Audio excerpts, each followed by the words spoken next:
There are 3 hidden red flags that all women or feminine identifying people need to know about when dating men or any gender, and they're hidden because they're not obvious. You actually need to dig deeper to identify them, and I'm going to show you exactly how to do that in today's lesson. Now, if you're looking for a healthy, committed relationship with a healthy partner, these red flags are an absolute no for you, regardless of how you feel about them. And stick around to the end of the lesson because I'm going to show you one red flag that you can pick up instantly by listening to your body, and that's going to tell you straight away whether that person is emotionally available or not. And if you're new to this channel, welcome. My name is Amy Kerr and I work with women who get anxious in love and attract unhealthy relationship cycles to feel secure, safe, and worthy in their body so that they can date to create a healthy relationship with the partner that they really deserve. And if you want more content on this topic, please consider subscribing to my channel. You can unsubscribe at any time and hit the bell button so you get notified because I am posting regular lessons every week.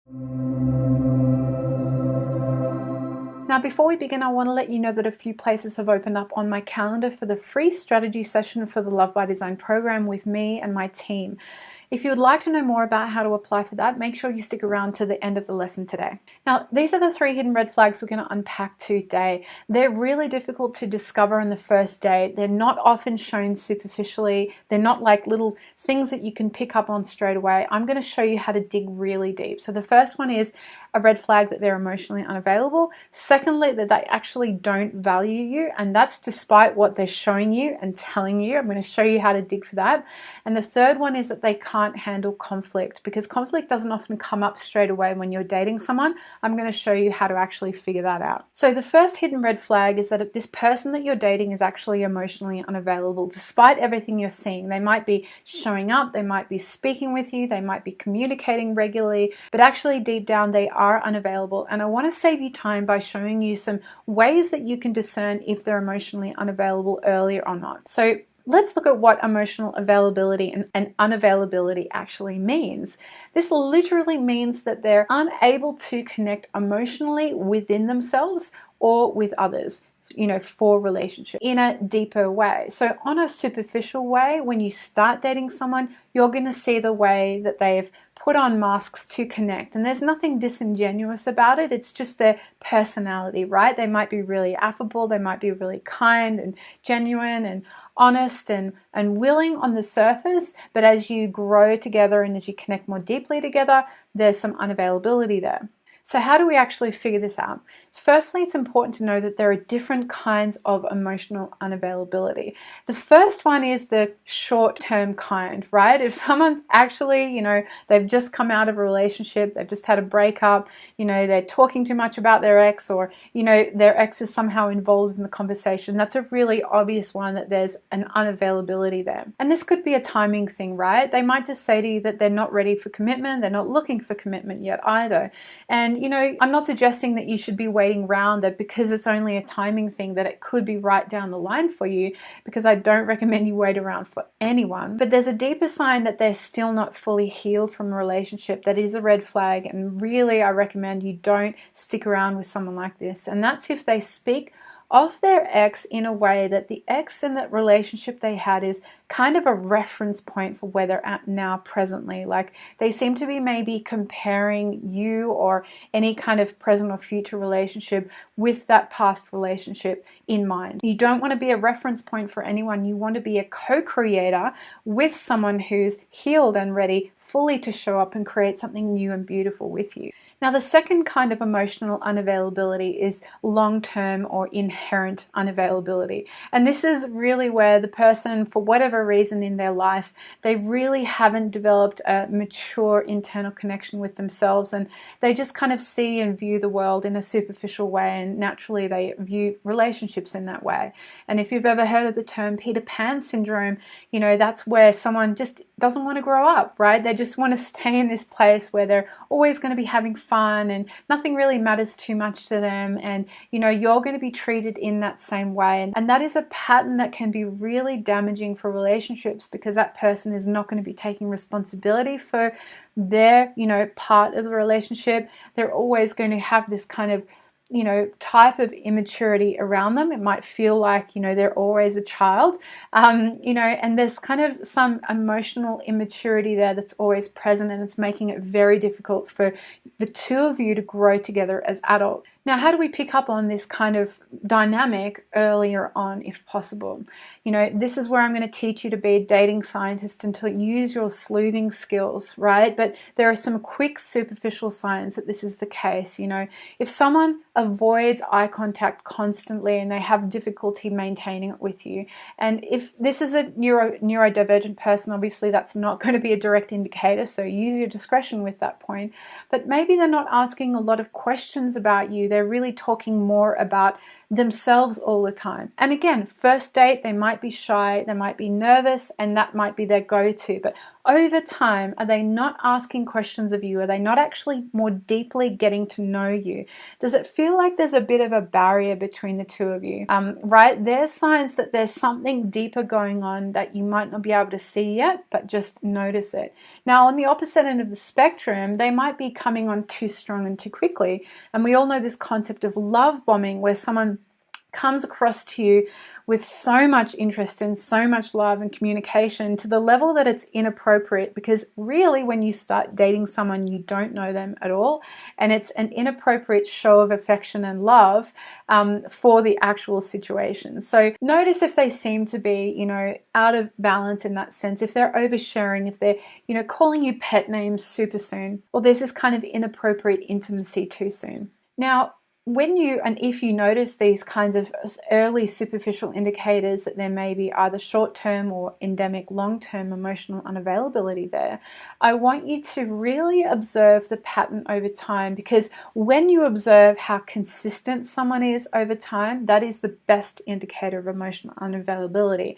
And when they're inconsistent, when there's this hot-cold tendency with them, that's the best indicator that they really aren't emotionally available to be in relationship with you, right? They're being unpredictable, they're being inconsistent in their communication, in the way that they show up. Now, the second hidden red flag here when you're dating someone that takes really some digging to discover whether it exists or not is that they don't value you. And you might think, well, hang on, it's going to be obvious whether they're interested in me or not, right? But I'm telling you this is a hidden red flag, because a lot of people have this great way that they, connect in with someone, and they'll say these things and they'll show up in these ways, but they're actually not more deeply getting to know you and not more deeply valuing you. You're getting a sense that they're more interested in you than they actually are. And what you deserve and what you need to know is whether they are actually deeply valuing you for who you are, not for who they think you are based on their projection of you or their assumptions about you. Now, this obviously ties into the emotionally unavailability red flag, right? Because if they're emotionally unavailable, they're not kind of opening up and really getting to know you as well, and they'll feel like this buffer is there. And the symptoms and signs are very similar. There's a bit of flakiness around them, right? They might be consistent in a certain way, but they just don't seem to be energetically showing up, or perhaps they kind of zig and then zag. They'll say that they're going to do one thing and then they'll just change very, very quickly when it comes to you. And they might be doing this in other areas of their life as well, and it might be a sign that they just don't have their life together and they're just not quite ready for a healthy relationship yet, and that just might be a timing thing. But noticing whether their actions match their words over time when it comes to how they show up to you is really important, because a person who really values you is never going to put themselves and you in a position to lose you, right? When you are valued, you are going to be the person that is a priority for them in what they say, what they do, how they prioritize their time. So another sign that they don't value you is if they can't or they won't commit to dates or events with reasonable flexibility, right? I know some people like to be a bit more spur of the moment, but there needs to be some flexibility and compromise around there, particularly if you are asking for some level of commitment. I know we're only dating at this stage, but you know, if they value you, they'll hear your need for some kind of commitment and they'll show up. If they don't show up for that, it shows that they're not valuing you at the level that you need or deserve. And another sign they don't value you is that there might be a lack of effort and consistency in how they're communicating with you, how they're organizing dates with you. Maybe there's an imbalance in who's doing that. Now, you're only dating at the stage where making sure to not have relationship expectations in the dating stages, and don't be too quick to judge when it comes to dating, right? It's not unheard of for it to be okay that it takes 2 or 3 days for someone to text back to you, because you hardly know each other, right? You might have only had 1 or 2 dates and you're both just getting on with your life, getting to know each other as friends in this kind of organic, slow dating process. And there's nothing wrong with space in between times, but it's the consistency that really matters. Are they still consistently reaching out even if there is time in between it? Also, are they tending to keep things quite superficial between you? Are they actually digging deeper, and are you feeling like you can open up and tell them more about you because they're providing space for it? Or is there just no space for you to be more deeply known? It might be a sign that they're actually just there on a more superficial basis and they're not actually that interested in getting to know you more deeply because they don't value you. Now, another sign is that after 2 or 3 months, you guys have been dating together, things seem to be going quite well, but they won't commit to exclusivity. That's a really, really big sign that, you know, they're keeping their options open. Particularly after the 8-week mark, it's completely reasonable to expect exclusivity if things are going really well. And if they're not willing to show up for you in that way, that is such a red flag that you are not being valued in the way you deserve. The last sign that they don't value you, and this is probably the most important one, and that's that they don't respect your boundaries. Now, when you set boundaries on the dating scene, it's really important to set them and to follow through with them. And if someone is transgressing them or making fun of you for having them or doing something that really kind of makes you feel judged or unworthy, that is such a sign that there is a lack of respect and a lack of, you know, deeper interest in you. Now, if you want to know what boundaries you need to be setting when you're dating in order to pace effectively with them, I want you to watch this video next. And please let me know in the comments below what you're thinking about these red flags so far. Have you noticed these? Are these kinds of red flags that you've been super aware of? And what other things have I missed? I'd love to hear from you below. Now, the last hidden red flag that will really be important for you to know about but can be hard to dig and find is that they can't handle conflict.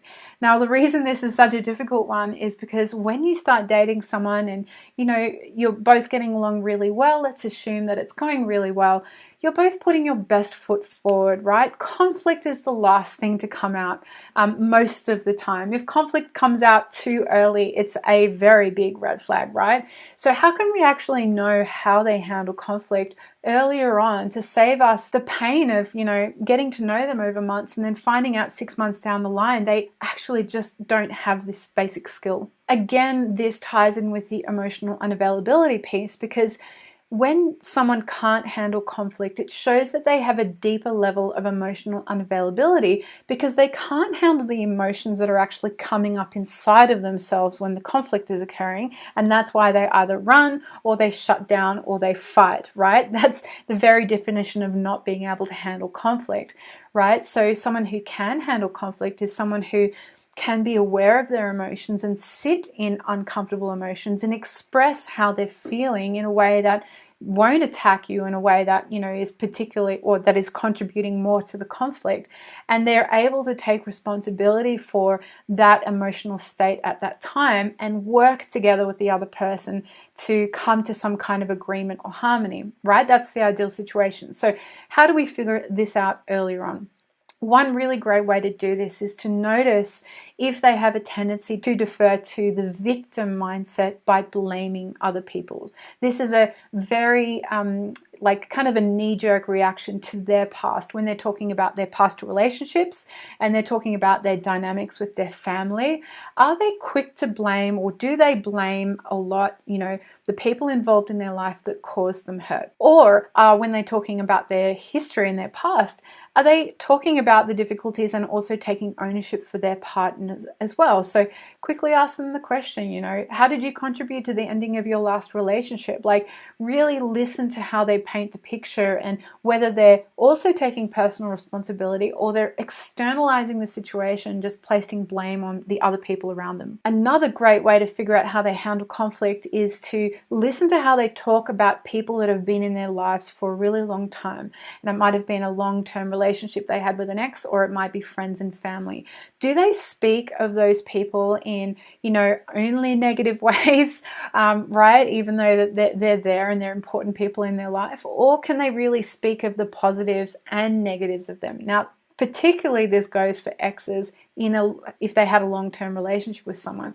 If they can speak of their ex in a positive way, as well as acknowledging their negative qualities too, that's a really good sign that, they've obviously moved through the conflict of the breakup and they still are able to, come and connect in with that person, even if they're, not speaking to them or anything. They can still really acknowledge that that person was a decent person despite the conflict that they had with them. This is a really good sign that the two of you, they're going to act in the same way when it comes to conflict between the two of you, right? How they speak about their exes, how they speak about their close family and their friends is going to be how they speak about you. A couple of other quicker ways you can start to collect data on their ability to handle conflict is to notice how they have tendencies to deflect things. Do they tend to revert to sarcasm, or do they just make jokes when more important questions have come up? Like, if you ask them, how do you feel about something, they tend to not answer that question and just deflect. And also, how do they, if something difficult happens for them, or if they don't get their way, it might be small or major, how do they deal with it, right? Or do they tend to blow things out of proportion and become very highly emotional around something, or become very angry about something? Or are they able to kind of manage conflict in their day-to-day life in a relatively well-balanced way? This is all going to be an indication of how they're going to handle conflict with you when conflict inevitably happens, as it does when you go into a relationship. Now, there is an instant red flag that happens when you connect with someone who is emotionally unavailable, and you're going to be able to sense it in your body. The more you do this work, the more you watch the videos here on my YouTube channel where I teach you that kind of sense of body awareness as well. And it's related to how we deeply attach to people in our lives, which originates from our deeper attachment pattern and our blueprint from childhood. So when you connect with someone for the very first time and you instantly notice this rush and this draw to them, like chemistry, and you might be feeling physical lust for them as well, and there's this sense that you've met them before, there's something really familiar about them, this is a big red flag, because it's a sign that your attachment system is being activated. It's a red flag for you to notice that you're being subconsciously drawn to this person. You don't actually know anything about them at all, but your old attachment system is being activated. Now, it's not instantly a red flag to say that this person is emotionally unavailable. No. What I'm saying is that it's a red flag for you to know that you need to go slow and to have extra spidey senses up, because it's going to be a little bit harder. I'm going to say it's going to be a lot harder to really effectively discern and gather data on that person, because you're going to have this attachment mechanism just pulling you to this person when you actually don't know them at all. Now, this is the point at which you can discover their emotional unavailability or not. And that's when you felt this familiarity and this little bit of anxiety even for this person, and you notice when you're around them, it doesn't die away. It actually keeps being activated, because they tend to be either, not always available to chat with you, or they might be a little bit hot and cold all the time, but you just notice that your nervous system doesn't get a chance to calm down and feel safe. You constantly feel activated. What's going on is a very familiar pattern is being recreated from your earliest attachment figures, which is your primary caregiver or your parents, and you're drawn to your new person because they make you feel the same way you felt when you were young. That's a familiar feeling. Now, an emotionally available person is going to come with a sense of security and safety within themselves, and their actual nervous system is going to calm your nervous system down. So it's a red flag if you continue to feel this crazy push-pull and this anxiety, and you never get a sense to feel more grounded in that connection with that person. Now, if you have a tendency to always feel like that in relationship, or you're only drawn to people that make you feel like that, and you also tend to rush into things with people that you connect on that level, I really want you to watch this video next. It's very important to understand the mechanism at play and why you're rushing in too soon, so that you can kind of slow the tidal wave down and keep secure and safe in your body, and really effectively discern and sort the people that you're connecting with, and not just unconsciously going into a relationship with the next person and skipping the dating scene altogether. So in this video, I've shown you these 3 red flags that are really important, but they're hidden. It's really hard to kind of sort through them. And the more secure and safe you feel in your body when you're doing this, the better. And there are 3 steps to create internal security and to create security with your new partner if and when you choose to go into a relationship with them. And I go through them in this free training, the proven 3 steps to a secure relationship. I'd love for you to join me there. There is a link to join that in the description below. I also have a free Facebook group. If you'd like to come and meet me personally, interact with me, ask me any questions, I'd love to see you in there. And if you wanted to apply for the free one-to-one strategy session with me for the Love by Design program, I want you to click my calendar link that's in the description and the pinned comment below as well. Find a time there and we will speak soon. And please comment below if you have any questions from today's video. I've covered a lot. Let me know of any other red flags that you know of if I haven't covered any. I'd love to hear from you. And click the like button on this video because it will help this channel out a lot. And for now, here are some next step videos for you to watch so that you can become one step more secure within yourself, so that you can create the relationship that you really desire. And for now, I'll see you on the next video.